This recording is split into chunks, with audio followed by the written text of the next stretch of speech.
हे everyone, मैं हूं Anam. Welcome to my YouTube channel.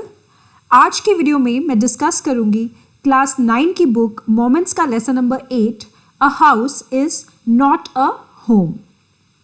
यानी कि हर एक जो हाउस है वो ज़रूरी नहीं कि वो होम भी हो, यानी कि हर एक मकान घर नहीं होता। मकान बनता है ईंट और पत्थर से, जबकि घर उसको कहते हैं जिसमें एक परिवार रहता हो, जिनके बीच में आपस में प्यार हो, फीलिंग्स हो। सो इस चैप्टर की थीम क्या है? ये चैप्टर बेसिकली बेस्ड है टीनेज इश्यूज पे। जो टीनेजर्स होते हैं, जो यंग बच्चे होते हैं, उनको क्या क्या इश्यूज फेस करने पड़ते हैं उस एज में, उनके बारे में हम बात करेंगे। जिसमें से एक मेजर इशू है एडजस्टमेंट इशू, मीन्स एडजस्ट करने में दिक्कत आना। खासकर तब जब हम एक जगह से दूसरी जगह मूव करते हैं, या एक स्कूल से दूसरे स्कूल में स्विच करते हैं, या तो फिर स्कूल के बाद कॉलेज में जाते हैं, तो अक्सर ये देखा जाता है कि जो टीनेजर्स होते हैं वो काफ़ी इश्यूज फेस करते हैं।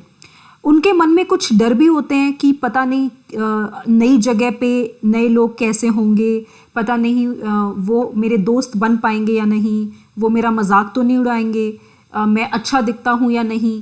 तो इस तरीके के कई सारे कॉम्प्लेक्सेस, कई सारे वरीज उनके दिमाग में आती है।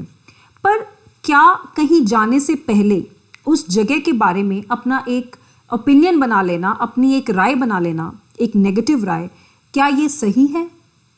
इस सवाल का जवाब हम ढूंढने की कोशिश करेंगे इस चैप्टर को पढ़ने के बाद। तो चलिए शुरू करते हैं।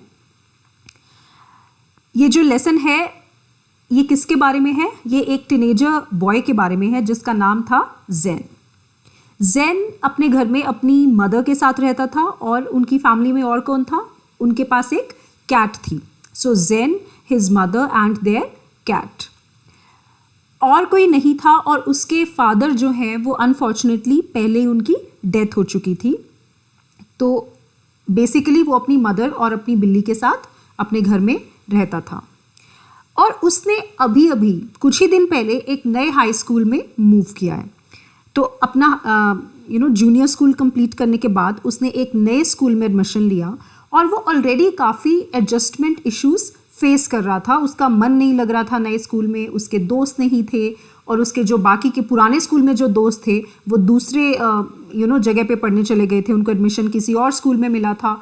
तो ज़ेन ये सब इश्यूज फेस कर रहा था।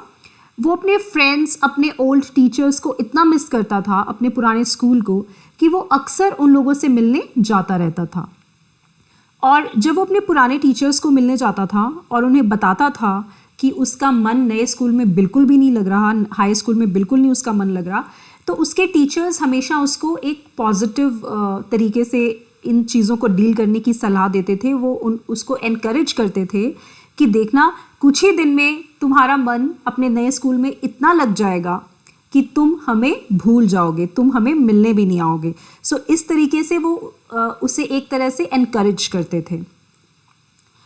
तो लाइक आई सेड, ऑलरेडी ज़ेन बहुत खुश नहीं था अपनी लाइफ से, क्योंकि उसका मन नहीं लग रहा था नए स्कूल में, उसके दोस्त भी नहीं बने थे। और उसी ड्यूरिंग दैट टाइम ओनली, उन्हीं दिनों में उसके साथ एक एक्सीडेंट हुआ, एक हादसा हुआ। एक संडे आफ्टरनून को जब वो अपने लिविंग रूम में बैठ के, अपनी डाइनिंग टेबल पे बैठ के अपना होमवर्क कर रहा था, और उसकी बिल्ली भी यहाँ वहाँ खेल रही थी, मज़े कर रही थी, और it was a cold day, windy day था, और जो फायर प्लेस है वहाँ फायर जल रही थी। तो कंफर्टेबली वो बैठ के अपना काम कर रहा था। उसकी मदर भी वहीं कुछ काम कर रहे थे। तो अचानक क्या हुआ, उन्होंने कुछ स्ट्रेंज सा स्मेल किया, जैसे धुआं सा कुछ हुआ। और जब उन्होंने ऊपर देखा तो देखा कि सीलिंग से, यानी छत से, उसकी सीम्स के बीच में से बहुत ज़्यादा स्मोक निकल रहा था, धुआं निकल रहा था। अब ठंडी जगहों पे क्या होता है कि ज़्यादातर चीज़ें वुड से ही बनी होती हैं, लकड़ी से ही बनी होती हैं, सीलिंग्स भी। सीम्स मीन्स उन दो लकड़ी के प्लैंक्स के बीच में जो स्पेस होता है, जो दरार होती है, उसे बोलते हैं सीम। तो वहाँ से बहुत सारा धुआं एकदम से निकल रहा था। उनके घर में आग लग चुकी थी। देखते ही देखते कुछ ही सेकंड्स में उनका पूरा का पूरा रूम धुएं से भर गया। इतना ज़्यादा धुआं था कि वो कुछ भी देख भी नहीं पा रहे थे। इनफैक्ट वो एक दूसरे को भी नहीं देख पा रहे थे। जैसे तैसे वो अपनी जान बचा के घर से निकले और इतने में ही आग बहुत ज़्यादा बढ़ गई। तो भाग के वो अपने नेबर्स के घर गए, उनका फ़ोन यूज़ करके उन्होंने फायर ब्रिगेड को कॉल किया और वो आए। उसी वक्त ज़ेन ने क्या देखा कि उसकी मदर वापस जलते हुए घर में भाग गई थी। क्यों? और फिर कुछ ही देर बाद वो बाहर आई एक मेटल का बॉक्स उठाकर जिसमें इंपॉर्टेंट पेपर्स थे और डॉक्यूमेंट्स थे, क्योंकि ऑब्वियसली उन्हें पता था कि इंपॉर्टेंट पेपर्स लाइक बैंक के पेपर या डिग्रीज या कोई भी इंपॉर्टेंट पेपर अगर जल के राख हो गए तो उनको बहुत ज़्यादा परेशानी का सामना करना पड़ेगा।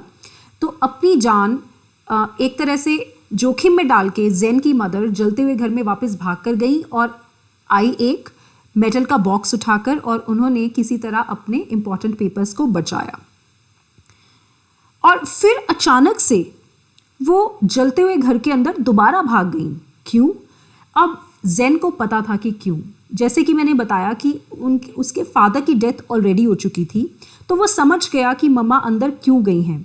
जाहिर सी बात है, वो उसके डेड फादर की पिक्चर्स, उनके लेटर्स और उनकी कुछ कुछ चीज़ें जिनसे उनकी यादें जुड़ी थी, उन सबको बचाने के लिए उसकी मदर वापस घर में भाग गई थी। क्योंकि वो अपने पति को तो ऑलरेडी खो चुकी थी, वो उनकी यादों को भी नहीं गंवाना चाहती थी। तो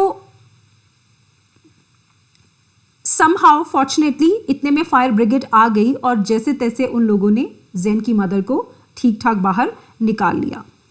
इतने में ही, और उससे पहले ज़ेन भी भागने ही वाला था अपनी मदर को बचाने, बट उन सब ने उसको पकड़ा। ऑब्वियसली वो रिस्क नहीं ले सकते थे क्योंकि बहुत ज़्यादा आग बढ़ चुकी थी। और जब उसकी मदर को सेफली बाहर निकाला गया तो उसने रियलाइज़ किया कि उनकी जो कैट थी वो उनके साथ थी ही नहीं। ज़ेन ने अपनी आंखों के सामने अपने घर को राख में बदलते हुए देखा। सब कुछ जलकर राख हो गया था। देखते ही देखते उनका घर बस ईंट पत्थर का एक ढेर बन गया था। और जब उन्होंने रियलाइज़ किया कि उनकी कैट उनके साथ नहीं थी तो उनको बहुत ज़्यादा दुख हुआ। इनफैक्ट ज़ेन का मन किया कि वो अंदर भाग जाए और जैसे तैसे अपनी बिल्ली की जान बचा के उसको बाहर लेकर आए, बट फायर ब्रिगेड के लोगों ने ऑब्वियसली उसको अलाउ नहीं किया। उन्होंने उसे पकड़ के रखा। ज़ेन बहुत रोया। He was heart broken. उसको बहुत दुख हुआ और वो बहुत ज़्यादा रोया। अब उनका घर तो जल चुका था, तो उन्होंने रात बिताई ज़ेन के ग्रैंड पेरेंट्स के घर में। और उनके पास कुछ भी नहीं था। उनके पास कोई कपड़े नहीं थे, कुछ भी नहीं था। बस वो खाली हाथ अपने कुछ इंपॉर्टेंट पेपर्स जो उन्होंने बचाए थे वही लेके ज़ेन के ग्रैंड पेरेंट्स के घर में गए और अपनी रात वहाँ बिताई। नेक्स्ट डे ज़ेन की मम्मा ने उसको स्कूल भेज दिया। हालांकि ज़ेन नहीं जाना चाहता था क्योंकि उसकी हालत बिल्कुल ठीक नहीं थी। कल ही उसका घर उसकी आंखों के सामने जल के राख हुआ था और ज़ेन ने अभी तक वही कपड़े पहन रखे थे जो कल उसने पहने थे। अब जो क्रिश्चियंस हैं, आपको पता ही होगा कि वो संडे को चर्च में जाते हैं।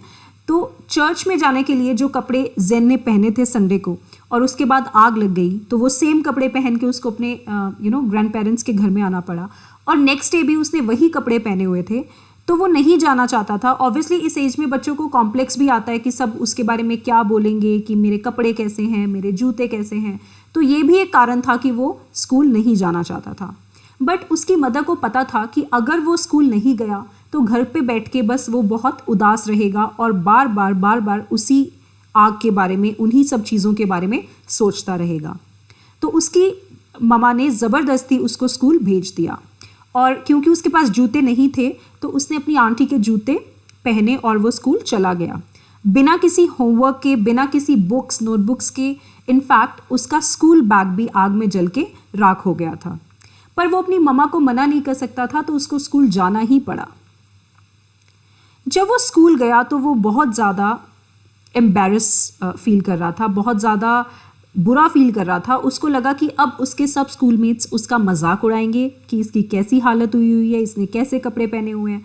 और उसको लगा कि वो एक ज़ॉम्बी की तरह लग रहा है, मतलब एक भूत सा दिख रहा है, वो बहुत ज़्यादा गंदा दिख रहा है और उसका सब कुछ उससे छिन चुका था। तो ज़ेन बहुत ज़्यादा डिप्रेस्ड था। उनके पास कुछ कैश भी नहीं था और उनके पास कार्ड्स भी नहीं थे, क्योंकि ऑब्वियसली सब कुछ तो उसकी मदर नहीं बचा पाई आग से, तो बैंक से मनी निकालने के लिए उनके पास कुछ कार्ड्स वगैरह भी नहीं थे, कोई आइडेंटिफिकेशन प्रूफ्स भी नहीं थे, कोई आई कार्ड्स भी नहीं थे। तो उन्होंने बहुत ज़्यादा प्रॉब्लम्स फेस की और कुछ पैसे उधार लिए ज़ेन के ग्रैंड पेरेंट्स से। जब तक बैंक से पैसे नहीं निकलते तब तक के लिए काम चलाने के लिए उन्होंने उसके ग्रैंड पेरेंट्स से कुछ पैसे उधार लिए। अगले वीक क्या हुआ, ज़ेन जब अपने दोबारा उसी तरफ गया जहां उसका घर था, उसने देखा कि वो घर, जिस जगह पे उसका घर हुआ करता था, वहां अब बस जला हुआ एक ईंट पत्थर का ढेर ही रह गया था। तो ये देखकर ज़ेन की आंखों में आंसू आ गए, उसको बहुत बुरा लगा, उसकी उम्मीद टूट गई। लेकिन वो बार बार वहां जाता था क्योंकि उसके मन में एक दबी सी उम्मीद बाकी थी कि शायद कहीं से उसकी कैट उसके पास आ जाए, क्योंकि ऑब्वियसली उसने कैट की डेड बॉडी तो अभी तक देखी नहीं थी, तो उसके मन में अभी भी उम्मीद थी। तो वो अक्सर अपने पुराने घर की साइट पे जाता रहता था सिर्फ अपनी कैट के लिए, कि शायद कहीं से मेरी कैट आ जाए, शायद वो जिंदा हो, शायद वो मेरा वेट कर रही हो। ये सब ज़ेन के लिए बहुत बड़ा लॉस था, वो बहुत ज़्यादा दुखी था। फिर कुछ स्ट्रेंज सा इंसिडेंट हुआ, कुछ अजीब सी घटना हुई। क्या, एक दिन इस आग को लगने के कुछ दिनों बाद जब ज़ेन अपने स्कूल गया तो उसने नोटिस किया कि सब कुछ अजीब सा हो रहा था उसके आसपास। जब वो अपनी जिम क्लास के लिए रेडी हो रहा था अपने लॉकर से कपड़े निकाल के, तब उसने फील किया कि सब लोग उसके आसपास चक्कर काट रहे थे और उसको कह रहे थे कि जल्दी करो, जिम में चलो, और ऐसे ऐसे हरी आप, so he felt a little strange, क्योंकि लोग ज़्यादातर उससे बात नहीं करते थे या कुछ बोलते नहीं थे। और एक तरह से उस दिन वो उसको जल्दी से जल्दी जिम में ले जाने की कोशिश कर रहे थे। ज़ेन को कुछ समझ में नहीं आया, बट वो चला गया।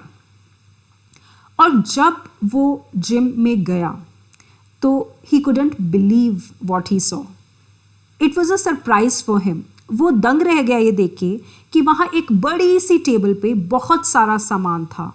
उसमें बुक्स थी, नोटबुक्स थी, स्कूल में ज़रूरत पड़ने वाली चीज़ें थी, जैसे पेन्स, पेंसिल्स, बैग और अलग अलग तरह के कपड़े थे, जीन्स, टॉप्स, स्वेटशर्ट्स, हर सब कुछ था जो एक बच्चे को चाहिए स्कूल में जाने के लिए या इन जनरल।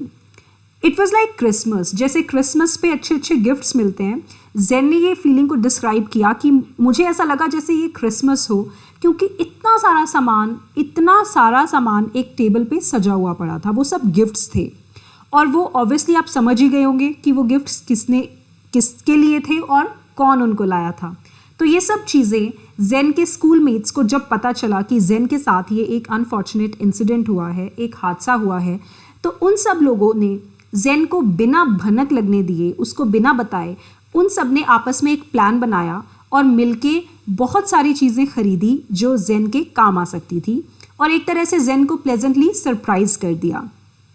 ये देख के ज़ेन गॉट वेरी इमोशनल। वो उसका दिल भर आया, क्योंकि जिन लोगों को वो जानता भी नहीं था, जिन लोगों के बारे में वो इतना नेगेटिव सोचता था, जिनके बारे में वो सोचता था कि वो शायद मेरा मजाक उड़ाएंगे, वो मेरे दोस्त नहीं हैं, उन लोगों ने, जो उसको जानते भी नहीं थे, उन्होंने बिना कुछ बोले, बिना कुछ जताए या जाहिर किए ज़ेन के लिए इतना स्वीट जेस्चर किया, इतना कुछ किया उसके लिए। तो ज़ेन वॉज टच्ड। ये चीज़ उसके दिल को छू गई और वो बहुत खुश हुआ।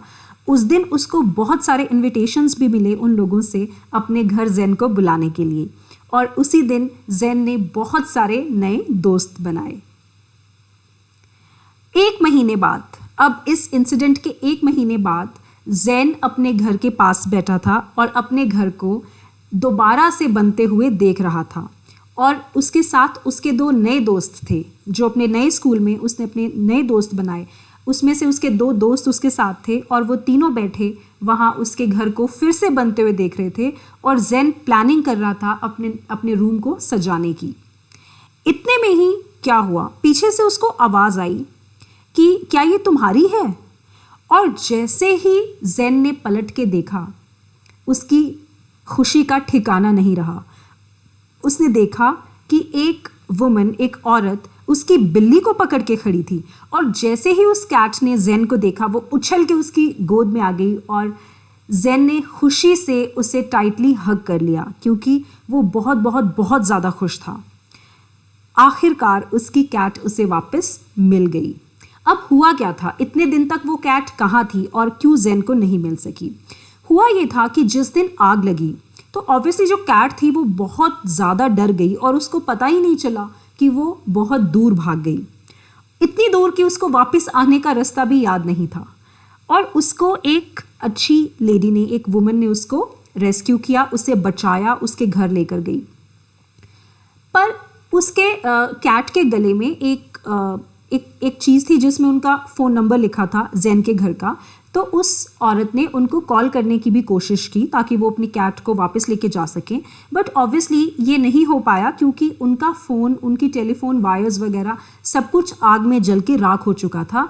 इसलिए इतना वक्त लग गया उस लेडी को उस कैट के रियल ओनर तक पहुंचने में। और आज जब जेन को अपनी कैट वापस मिली तो उसे लगा जैसे कि उसे सब कुछ मिल गया हो। उसका घर तो दोबारा बन ही रहा था, उसको नए दोस्त भी मिल गए, उसको अपनी कैट भी मिल गई। और अचानक से जब जिन चीज़ों के बारे में वो इतना उदास रहता था, अब उसको लगा कि नहीं, वो गलत था, उसके पास सब कुछ है। वो बहुत ज़्यादा थैंकफुल हुआ। He felt gratitude. उसने धन्यवाद किया अपनी ज़िंदगी के लिए, अपने दोस्तों के लिए, अपनी कैट के लिए और हर एक चीज़ के लिए। So this is it. ये है chapter a house is not a home. जैसे कि मैंने स्टार्टिंग में ही बताया था कि इसका मैसेज क्या है। मैसेज यही है कि बहुत बार ऐसा होता है कि हम किसी को जाने बिना ही उनके बारे में अपनी एक राय बना लेते हैं, हम उनको जज कर लेते हैं। We are judgmental at times. तो हमें ऐसा करना चाहिए या नहीं? Of course not. किसी को जाने बिना या किसी नई जगह पे जाए बिना हम डिसाइड नहीं कर सकते कि वो सामने वाला इंसान अच्छा है या बुरा। तो हमें हमेशा पॉजिटिव सोचना चाहिए और ज़िंदगी में ऐसे मौके आते ही रहेंगे जब हमें एक जगह से दूसरी जगह पे मूव करना होता है। तो हमेशा हमें खुशी से तैयार रहना चाहिए एक नए एक्सपीरियंस के लिए। So this is it. I hope आपको चैप्टर समझ में आ गया होगा। इसी चैप्टर की मैंने इंग्लिश समरी भी अपलोड की है जिसमें मैंने सब कुछ इंग्लिश में एक्सप्लेन किया है। तो मैं आपको स्ट्रांगली रेकमेंड करूँगी कि आप वो वीडियो भी ज़रूर देखें, वो भी इसी प्लेलिस्ट में है। उससे आपको बहुत हेल्प मिलेगी आंसर्स को लिखने में, क्योंकि आफ्टर ऑल इंग्लिश के पेपर में आपको लिखना तो इंग्लिश में ही है, हिंदी में नहीं। That's all from my side. अगर आपको वीडियो अच्छी लगी हो तो प्लीज़ मेरे चैनल को सब्सक्राइब करें, शेयर करें और आप कमेंट भी कर सकते हैं। Thank you.